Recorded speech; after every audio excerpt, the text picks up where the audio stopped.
Subscribe कीजिए आपके अपने YouTube channel education for CBSE को और बेल आइकन को दबाइए ऐसे ही वीडियोस देखने के लिए। तो आ गए हैं आप तो प्यारे बच्चों, आज के इस वीडियो में हम लोग बात करने वाले हैं क्लास 10th केमिस्ट्री का। ठीक है, एनसीईआरटी सोल्यूशन। चलिए इसे स्टार्ट करते हैं। हमारा पहला क्वेश्चन है, which of the following statement about the reaction below are incorrect. यानी कि हमें यार एक स्टेटमेंट दिया गया है एक रिएक्शन का। अब इसमें हमें ये बताना है कि ये जो स्टेटमेंट है इसमें से कौन सा स्टेटमेंट इसके बारे में रॉन्ग है, गलत है। पहला है पीबीओ यानी कि लीड ऑक्साइड प्लस में कार्बन का रिएक्शन कराया गया और हमें क्या मिला है, lead plus carbon D oxide. अब यहाँ पे हमसे पूछा जा रहा है लीड इज गेटिंग रिड्यूस्ड, क्या यहाँ पे लीड जो है उसका रिडक्शन हो रहा है? नहीं तो क्यों नहीं हो रहा है? क्योंकि प्यारे बच्चों यहाँ पे रिडक्शन लीड ऑक्साइड का हो रहा है। तो पहली हमारी इनकरेक्ट स्टेटमेंट तो यही हो गई। क्यों? क्योंकि मैंने आप लोगों को बताया था, मतलब आप लोग जो वीडियो जाके हमारे चैनल पे चेक कर लीजिए, हमने वहाँ पे आप लोग अच्छे से एक्सप्लेन किया है कि पूरा हम लोग लेते हैं, अकेले नहीं लेंगे कि खाली लीड को ही अकेले लें। लीड ऑक्साइड रहता तब ये सही रहता, यानी डी वाला सही है, ए वाला गलत है। और कार्बन का ऑक्सीडेशन हो रहा है यहाँ पे, यानी कि सेकंड वाला स्टेटमेंट भी हमारा क्या है, सेकेंड वाला स्टेटमेंट भी गलत है। क्यों? क्योंकि यार कार्बन डाइऑक्साइड का ऑक्सीडेशन थोड़ी हो रहा है, कार्बन का ऑक्सीडेशन हो रहा है तब वो कार्बन डाइऑक्साइड बन रहा है। ठीक है, समझ में आया? हमें हमेशा पूरा लेना है। जैसे इधर हमारे पास में क्या था, इधर हमारे पास में था लीड ऑक्साइड, तो हमने लीड ऑक्साइड को लिया कि लीड ऑक्साइड का रिडक्शन हो रहा है। और इधर हमारे पास था कार्बन, तो कार्बन का ऑक्सीडेशन हो रहा है, न कि हम एक को लेंगे। तो अब से हम लोग किसे लेंगे, पूरा को लेंगे। तो हमारा करेक्ट आंसर क्या हो जाएगा, हमारा करेक्ट आंसर हो जाएगा पहला, that is A and B. अब हम लोग बात करते हैं दूसरे वाले क्वेश्चन की तरफ। यहाँ पे हमसे दिया गया है कि ये जो एबव रिएक्शन हमें दिया गया है ये किस चीज़ का एग्जाम्पल है, देख लीजिए आप लोग। तो ये एग्जाम्पल है डिस्प्लेसमेंट रिएक्शन का। क्यों? क्योंकि देख आप लोग यहाँ पे देख सकते हैं कि यार यहाँ पे O2 जो Al है यानी कि जो अल्मोनियम है वो फियरस को यानी कि आयरन को लात मार के भगा दे रहा है। और हमने आप लोगों को बताया भी था कि जब लात मार के भगाए यानी कि जब मार के एक लोग को भगा दे तो उसे हम लोग क्या कहते हैं, डिस्प्लेसमेंट रिएक्शन। जब दो लोगों को मार के भगा दे तो डबल डिस्प्लेसमेंट रिएक्शन। तो ये क्या है, डिस्प्लेसमेंट है। क्यों? क्योंकि यहाँ पे एक लोग को मार के भगाया, वो भी किसे, फियरस यानी कि आयरन को। समझ में आया? समझ में आ रहा है कि नहीं? यदि कोई भी डाउट हो तो कमेंट कर दीजिएगा। What happen when dilute hydrochloric acid is added to iron filing. तब प्यारे बच्चों क्या होगा, जब डाइल्यूट हाइड्रोक्लोरिक एसिड को हम लोग आयरन फिलिंग्स में ऐड कर देंगे, हम लोग ये जानते हैं कि वो ज़रूर उसे डिस्प्लेस करेगा। क्यों? क्योंकि आयरन जो होता है वो ज़्यादा रिएक्टिव होता है, किससे, हाइड्रोजन से। होता है कि नहीं? इसी वजह से हाइड्रोजन को HCl से डिस्प्लेस कर देगा, तब क्या बनाएगा, वो बनाएगा आयरन क्लोराइड। ठीक है, क्या बनाएगा, आयरन क्लोराइड। तो इसलिए हमारा आंसर क्या हो जाएगा, आयरन क्लोराइड। और हाइड्रोजन गैस तो फॉर्म ही होगी, तो हमारा करेक्ट आंसर क्या होगा, ए होगा। ठीक है, अब हम लोग बढ़ते हैं आगे। What is balance chemical equation, why should chemical equation be balance. अब प्यारे बच्चों, बैलेंस केमिकल इक्वेशन वो इक्वेशन होते हैं जिनमें law of conservation of mass, मतलब कि एटम जो है उसे फॉलो किया जाता है। मतलब कि जितने एटम पहले थे रिएक्शन से उतने ही एटम रिएक्शन के बाद भी रहेंगे। ऐसा नहीं कि रिएक्शन के पहले आपने ले लिया एक जिंक का एटम, रिएक्शन के बाद वो आपको दो होके मिल जाएगा। नहीं, रिएक्शन में एटम ना ही क्रिएट होते हैं और ना ही डिस्ट्रॉय होते हैं। और इसी लॉ को ऑबे करने के लिए, मतलब इसका पालन करने के लिए हम लोग क्या करते हैं, केमिकल इक्वेशन को बैलेंस करते हैं। जैसे कि यहाँ पे आपको एग्जांपल दिया गया है जिंक और हाइड्रोक्लोरिक सल्फरिक एसिड का। फिर उसे जब हमने रिएक्शन कराया तो हमें मिला जिंक सल्फेट प्लस हाइड्रोजन। तो ये एग्जांपल है जिसकी मदद से आप लोग को आंसर को दिखाना है। अब हम लोग बात करते हैं फिफ्थ क्वेश्चन के बारे में। Translate the following statement into chemical equation and then balance them. तो प्यारे बच्चों, हमने आप लोगों को बता दिया है कि केमिकल इक्वेशन को कैसे बैलेंस करते हैं। यदि आप लोगों ने वीडियो नहीं देखी जाके देख लीजिए, बहुत इंपॉर्टेंट है। ठीक है, तो चलिए देखते हैं। Hydrogen gas combine with nitrogen to form ammonia. इसके लिए हमें सबसे पहले अमोनिया का फार्मूला यार याद होना चाहिए, वो होता है NH3। क्या होता है, NH3। तो हमने NH3 ले लिया। अब यहाँ पे देखिए प्यारे बच्चों, जो हाइड्रोजन है वो कैसा, H2 है और ये है N2। फिर इसे हम लोग लिख के बैलेंस कर देंगे। ये सब तो आता ही है, हमने पहले ही देख लिया है। अब बात करते हैं किसके बारे में, यहाँ पे है hydrogen sulphide gas burn in air to give water and sulphur dioxide. अब यहाँ पे हाइड्रोजन सल्फाइड गैस का फार्मूला क्या होता है, H2S। क्या होता है, H2S। अब एयर में बर्न हो रही है और क्या दे रही है, सल्फर डाइऑक्साइड। अब देखिए ध्यान से, हम लोग ये जानते हैं कि सल्फर डाइऑक्साइड का फार्मूला क्या होता है, सल्फर डाइऑक्साइड का फार्मूला होता है SO2। इतना क्लियर है ना, मतलब हम लोग जानते ही हैं। अब यार एयर में बर्न होने के बाद कोई भी चीज वाटर भी दे रही है और सल्फर डाइऑक्साइड भी दे रही है। अब देखिए यहाँ पे हमने सल्फर डाइऑक्साइड में ऑक्सीजन को देख लिया, लेकिन ऑक्सीजन तो है ही नहीं, मतलब कि हाइड्रोजन सल्फाइड में ऑक्सीजन का कोई एलिमेंट ही नहीं है। क्यों, क्योंकि ये तो H2S है। तो जरूर उसने इन्वायरमेंट से ऑक्सीजन लिया होगा। समझ में आया। अरे भैया देखिए, hydrogen sulphide gas, hydrogen sulphide का फार्मूला क्या होता है, H2S। उसमें कहीं O का एटम है, नहीं है। लेकिन ये बदवा में O का एलिमेंट कहाँ से आ गया, मतलब कि ये बाद में O ऑक्सीजन कहाँ से आ गया, एयर से आया होगा, तभी ना यहाँ पे आया है, नहीं तो बेचारा कहाँ से आ गया।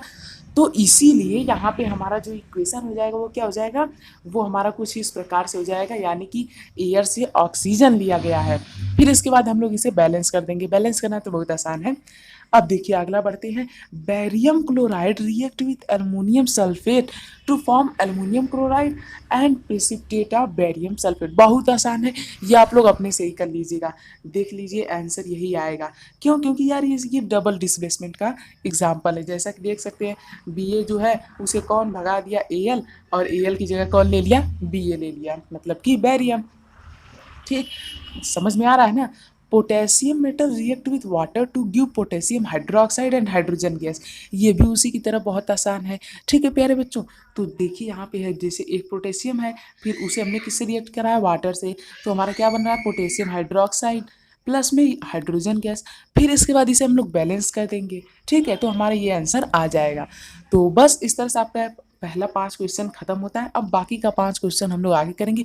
इससे पहले यदि आप लोगों ने हमारे चैनल को सब्सक्राइब नहीं किया तो प्लीज़ कर दीजिए, बहुत इंपॉर्टेंट है, बिल्कुल ही फ्री है, कोई भी कॉस्ट नहीं लगने वाला है। ठीक है, तो सब्सक्राइब कर दीजिए। तो चलिए मिलते हैं अगले वीडियो में। नीचे डिस्क्रिप्शन में लिंक दी गई होगी, आप लोग उसमें जाके चेक कर सकते हैं, नहीं तो चैनल पर भी जाके चेक कर सकते हैं अगली वीडियो। ठीक है, सो थैंक यू, जय हिंद जय भारत, मिलते हैं आगे। हम प्यारे बच्चों बात करने वाले हैं क्वेश्चन नंबर 6, 7, 8, 9, 10 और 11 के बारे में। देखिए यहाँ पे हमसे पहला बताया गया है balance the following chemical equation. तो इसे हमने वीडियो के दौरान भी कर लिया था, चलिए एक बार और भी कर लेते हैं। लेकिन आप लोगों को बैलेंस करना तो वीडियो में ही सिखाया जाएगा, क्योंकि अब हम लोग एक्सरसाइज सॉल्व कर रहे हैं। ठीक है, तो देखिए यहाँ पे हमें दिया गया है NO3 प्लस में CaOH ट्वाइस, इसके बाद क्या है CaNO3 ट्वाइस प्लस में H2O। तो यहाँ पे हमें यदि बैलेंस करना है तो हमें किस लॉ का ऑबे करना होगा, कंजर्वेशन ऑफ एटम, यानी कि मास कैन नाइदर बी क्रिएटेड नार बी डिस्ट्रॉयड, मतलब जो भी हमने पढ़ा था कि नहीं पढ़ा था। तो उसी वजह से यार केमिकल इक्वेशन में एटम ना तो क्रिएट होते ना तो डिस्ट्रॉय होते, तो उतने ही रह जाएंगे।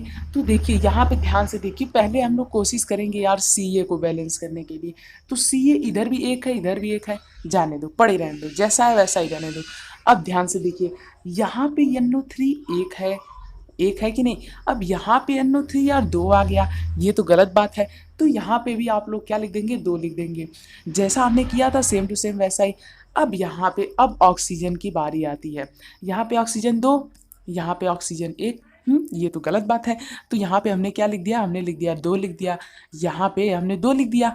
अब हाइड्रोजन को बैलेंस करते हैं। ऑक्सीजन हाइड्रोजन को हमेशा लास्ट में बैलेंस करना चाहिए, आप लोगों के लिए बहुत फायदा होगा। अब देखिए, अब हम लोग किसे बैलेंस करते हैं, किसे, अब हम लोग हाइड्रोजन को बैलेंस करते हैं। हाइड्रोजन अब हमारा कितना हो चुका है, 4 हो चुका है।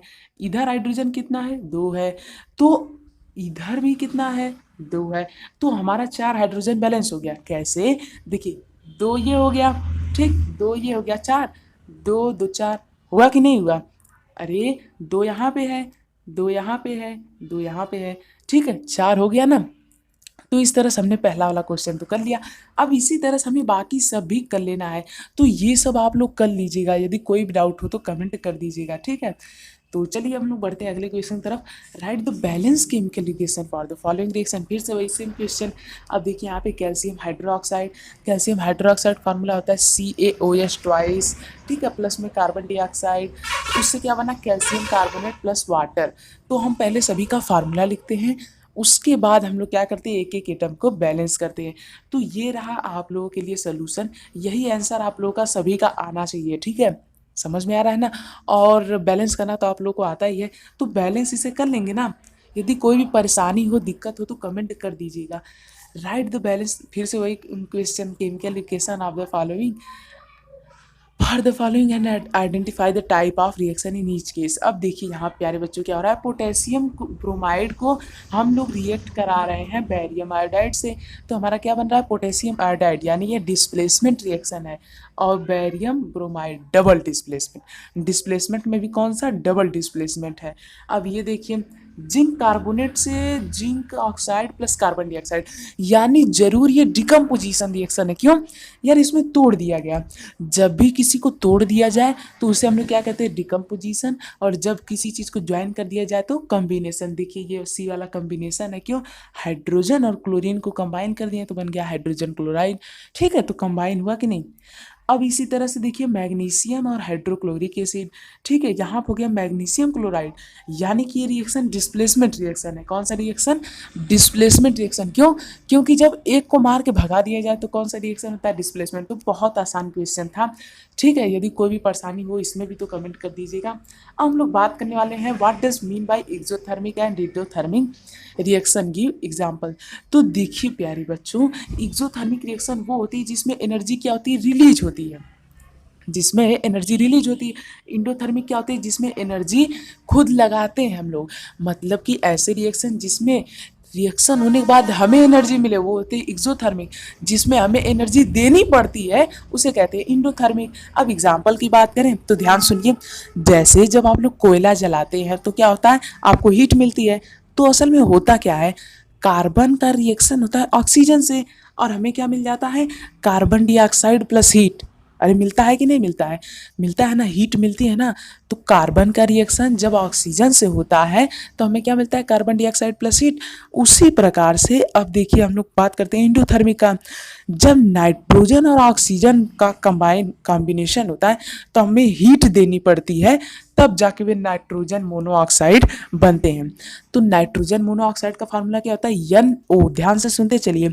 तो जो नाइट्रोजन मोनोऑक्साइड होता है प्यारे बच्चों, उसका फॉर्मेशन कैसे होता है, हमने नाइट्रोजन और ऑक्सीजन और हीट तीनों चीज को जब दे दिया तब हमारा क्या बन गया, तब हमें मिल गया नाइट्रोजन मोनोऑक्साइड, ठीक है। अब हम लोग बात करते हैं why is respiration considered as an exothermic reaction, explain.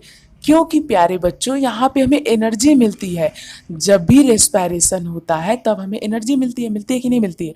आप लोग बायो के चैप्टर 1 में पढ़े ही होंगे रेस्पिरेशन। तो प्यारे बच्चों एनर्जी हमें मिलती है एक्सोथर्मिक रिएक्शन से, मिलती है कि नहीं। अब वही एनर्जी हमें रेस्पिरेशन से भी मिल रही है, तब वो एक्सोथर्मिक रिएक्शन हुआ, हुआ कि नहीं। अरे जिस प्रकार से कार्बन और ऑक्सीजन का रिएक्शन होने पे कार्बन डाइऑक्साइड में हीट एनर्जी के तौर पे मिली, तो वो क्या हो गया एक्सोथर्मिक। उसी प्रकार से जब यहाँ पे ग्लूकोज और ऑक्सीजन का रिएक्शन होता है तो C6CO2 6H2O प्लस एनर्जी मिली ना, तो ये हमारी क्या हो गई है, एक्सोथर्मिक प्रोसेस हो गई। एनर्जी मिली मतलब एक्सोथर्मिक, एनर्जी देनी पड़ी मतलब इंडोथर्मिक। ध्यान से देखिए, why are decomposition reaction called the opposite of combination reaction. क्योंकि प्यारे बच्चों डिकम्पोजिशन रिएक्शन में हम लोग चीज़ों को तोड़ रहे हैं, और इसी के साथ साथ कॉम्बिनेशन रिएक्शन में चीज़ों को जोड़ रहे हैं, तो अपोजिट ही तो होगा। अरे यार तोड़ना जोड़ना क्या है, अपोजिट ही तो है, समझ रहे हैं ना। तो देखिए जैसे H2O है, इसे पहले मैंने क्या कर दिया, H2 और O2 को कंबाइन कर दिया तो बन गया H2O। ये मैंने इसे कंबाइन कर दिया। अब यदि मैं H2O को इलेक्ट्रोलिसिस से तोड़ दूं तो ये क्या हो गया, डिकम्पोजिशन। अरे हुआ कि नहीं।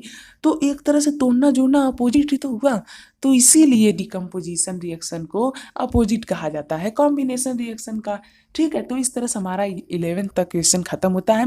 मुझे उम्मीद आप लोग समझ में आया होगा। कोई भी डाउट हो तो कमेंट कर दीजिए। यदि आप लोगों ने हमारे चैनल को सब्सक्राइब नहीं किया है तो प्लीज़ कर दीजिए। सो थैंक यू, जय हिंद जय भारत। मिलते हैं अगले वीडियो में, सब्सक्राइब प्लीज़ कर दीजिएगा। तो चलिए मिलते हैं आगे। अब हम लोग बात करने वाले हैं क्वेश्चन नंबर 12 से क्वेश्चन नंबर 16 तक का, यानी 12 से 16 तक का एनसीईआरटी सोल्यूशन। देखिए, write one equation each of decomposition reaction where energy is supplied in the form of heat, light and electricity. तो जैसा कि हमने पहले इलेक्ट्रिसिटी वाला देख लिया, हीट और लाइट वाला भी देख लेते हैं।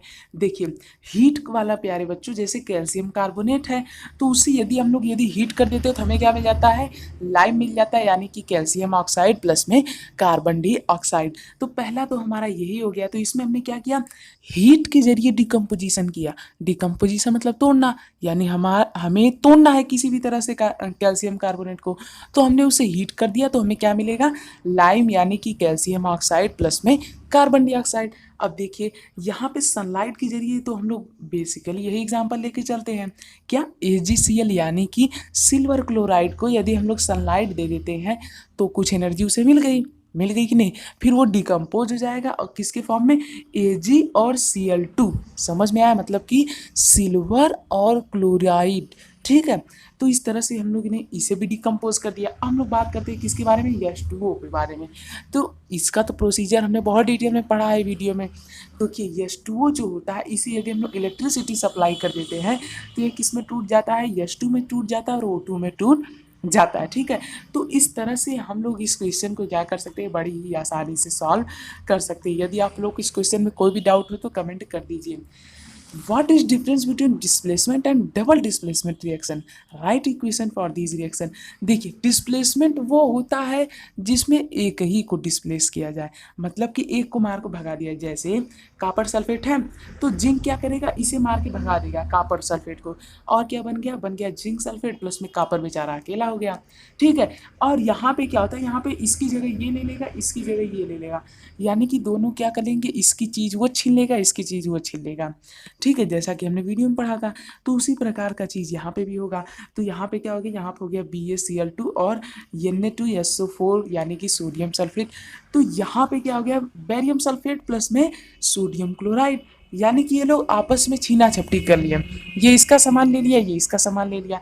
अब इसके पास क्या था, मेरे पास सल्फेट है, इसके पास ये कहेगा मेरे पास कुछ नहीं है, फिर ये इससे ज़्यादा ताकतवर है, ये इसे मार करके छोड़ लिया, है कि नहीं, मतलब उसका छीन लेता है सब कुछ। जब एक लोग को छीने तो डिस्प्लेसमेंट, यदि दोनों लोग आपस में छीन ले तो क्या कहते हैं, डबल डिस्प्लेसमेंट। ठीक है, तो वही अंतर होता है डिस्प्लेसमेंट और डबल डिस्प्लेसमेंट रिएक्शन में। तो जैसा कि यहाँ पे दिखाया गया है प्यारे बच्चों, यहाँ पे कॉपर सल्फेट था, यहाँ जिंक था, तो ये क्या हो गया, जिंक सल्फेट प्लस कॉपर। उसी तरह से ये था बेरियम क्लोराइड, तो ये हो गया बेरियम सल्फेट, ये था सोडियम सल्फेट, तो ये गया सोडियम क्लोराइड। ठीक है, समझ में आया कि नहीं। यदि कोई भी डाउट हो इस क्वेश्चन में भी तो कमेंट कर दीजिएगा। In the refining of silver, the recovery of silver from silver nitrate solution involve displacement by copper metal. Write down the reaction involved। तो जैसा कि हमने पिछले क्वेश्चन में भी किया था, वैसे ही यहाँ पे भी करना है। देखिए, सिल्वर नाइट्रेट का फार्मूला पहले आप लोग पता होना चाहिए, AgNO3। ठीक है, सिल्वर नाइट्रेट को जब हम लोग कॉपर से रिएक्ट करा रहे हैं तो हमारा क्या बन रहा है, हमारा बन रहा है कॉपर नाइट्रेट प्लस में सिल्वर। तो बस ये हमने लिख दिया, हो जाएगा कि नहीं, फिर लिख करके इसे हम लोग बैलेंस कर देंगे। ठीक है, तो इस तरह से हमारा ये आंसर हमें मिल जाएगा। अब देखिए, what do you mean by precipitation reaction, explain by giving example. जब भी प्यारे बच्चों रिएक्शन होने के बाद हमें उसका प्रिसिपिटेट मिले, चाहे वो किसी भी कलर का हो, ठीक है, तो उसे हम लोग क्या कहते हैं, प्रिसिपिटेशन रिएक्शन। जैसे कि कोई भी रिएक्शन होता है तो उसमें कुछ ना कुछ चेंजेस जरूर होता है। जैसा कि हमने देखा था, रिएक्शन होता है तो या तो गैस निकलती है, उसी में से एक चेंजेस होता है प्रिसिपिटेट का फॉर्मेशन। जब भी चेंजेस हुआ, मतलब रिएक्शन हुआ और प्रिसिपिटेट का फॉर्मेशन हुआ, तो हम लोग उसे कहते हैं केमिकल रिएक्शन हुआ है। ठीक है, तो प्रिसिपिटेशन रिएक्शन प्यारे बच्चों वो रिएक्शन होता है जब हमें एक इनसॉल्युबल सॉलिड मिले, जिसे हम लोग क्या कहते हैं, प्रिसिपिटेट कहते हैं। ठीक है, वो जब हमारे फॉर्मेशन हो, मतलब उसे देखने मिल जाए। जैसे सिल्वर नाइट्रेट को यदि हम लोग सोडियम क्लोराइड से रिएक्ट करा दें, हमारा बन जाएगा क्या, सिल्वर क्लोराइड प्लस में सोडियम नाइट्रेट, हमारा फॉर्मेशन हो जाएगा। ठीक है, समझ में आया कि नहीं। तो इस तरह से हम लोग इसका फॉर्मेशन कर लेते हैं और ये क्वेश्चन भी हमारा सॉल्व हो जाता है। यदि कोई भी इसमें भी डाउट हो तो कमेंट कर दीजिए। बात करते हैं question number 16, explain the term oxidation and reduction in term of gain and loss of oxygen. देखिए यदि ऑक्सीजन गेन हो रहा है तो क्या होगा, ऑक्सीडेशन। यदि ऑक्सीजन लूज हो रहा है तब क्या होगा, रिडक्शन। जैसे कि मान लीजिए मैग्नीशियम है, मैग्नीशियम में यदि मैं ऑक्सीजन से रिएक्शन करा दूं तो क्या हो जाता है, मैग्नीशियम ऑक्साइड। तो ये क्या हुआ, ये हुआ ऑक्सीडेशन। अब यदि मान लीजिए कॉपर ऑक्साइड है, इसका रिएक्शन मैंने करा दिया हाइड्रोजन से, तब क्या बन जाता है, कॉपर प्लस वाटर यानी H2O।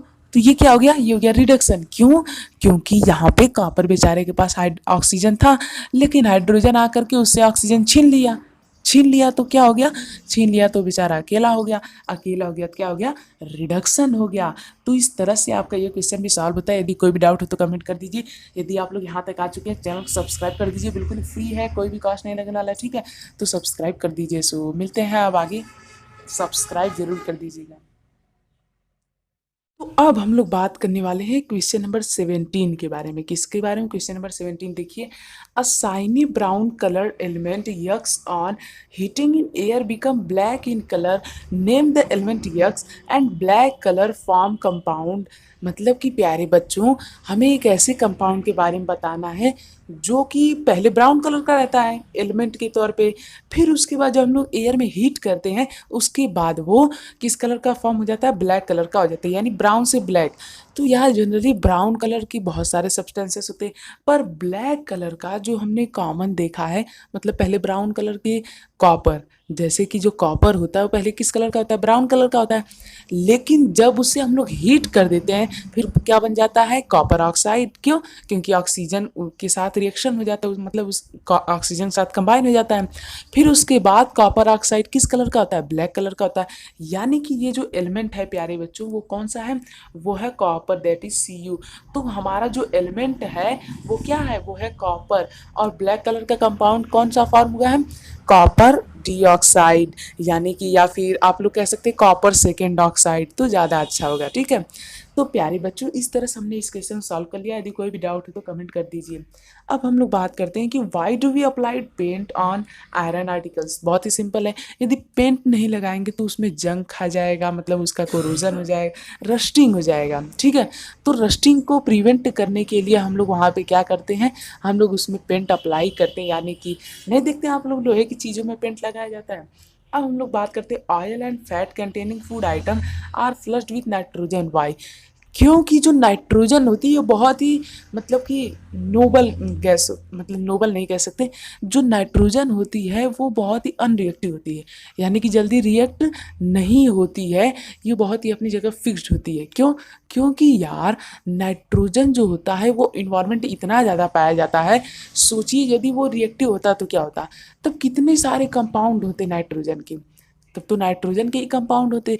पर नाइट्रोजन जो होता है वो बहुत ही कम रिएक्टिव होता है, इसी वजह से हम लोग उसे रखते हैं हमारी जो भी आलू की चिप्स वगैरह होती हैं उसमें रखते हैं, ताकि वो यार थोड़ा लॉन्ग लाइफ उनकी रहे, ठीक है। तो इसीलिए प्यारे बच्चों, जो नाइट्रोजन होता है उसे हम लोग अपने फूड आइटम में रखते हैं, और वो हार्मफुल भी नहीं होता है, ठीक है। अब देखिए, explain the following term with one example is corrosion और रैंसिडिटी। कोरोजन क्या होता है, वो प्रोसेस जिसमें कि हमारा जो मतलब जो भी मेटल है वो यार पूरी तरह से ख़राब हो जाता है एयर और मॉइस्चर की वजह से, उसे हम लोग क्या कहते हैं, कोरोजन। जैसे रस्टिंग ऑफ आयरन, तो रस्टिंग ऑफ आयरन में क्या होता है, मॉइस्चर और एयर की वजह से वो पूरी तरह से क्या हो जाता है, ख़राब हो जाता है। इसी वजह से उसे हम लोग क्या कहते हैं, कोरोजन कहते हैं।